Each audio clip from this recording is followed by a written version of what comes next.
Sa ginanap na pagdinig ng Senado ukol sa budget ng DepEd para sa 2025, iniulat ang pagpapalawak ng Expanded Career Progression Scheme na makikinabang ang humigit kumulang 90,000 na guro.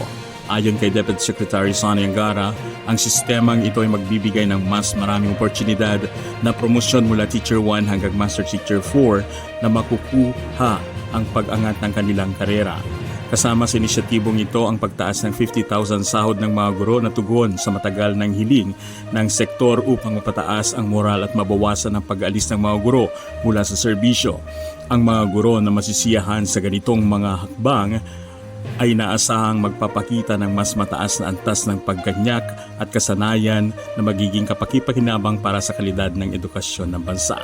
Batay sa mga pag-aaral, isa sa mga pangunahing dahilan ng maagang pag-alis ng mga guro sa serbisyo ay ang kakulangan ng mga pagkakataon para sa promosyon at hindi sapat na sahod.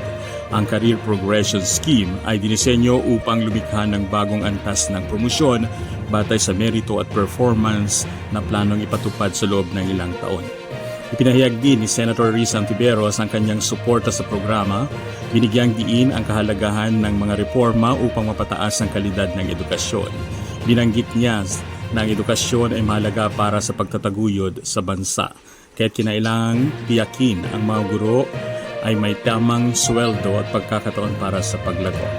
Kasabay ng Career Progression Scheme, pinapatupad din ng DepEd ang mga programang pangkaularan para sa mga guro alinsunod sa matatag kurikulum na magbibigay focus sa pagpapahusay ng kasanayan sa literacy at numeracy. Layunin ng pagsasanay na ito na ihandang mga guro para sa mga hamon ng bagong kurikulum at sa kaalaman ay mapabuti ang kakayahan ng mga mag-aaral. Ipinakita ng mga datos mula sa mga bansang may matagumpay na sistema ng edukasyon tulad ng Finland at Singapore na ang patuloy na pagsasanay at malinaw na landas tungo sa promosyon ng mga guro ay susi sa kanilang tagumpay.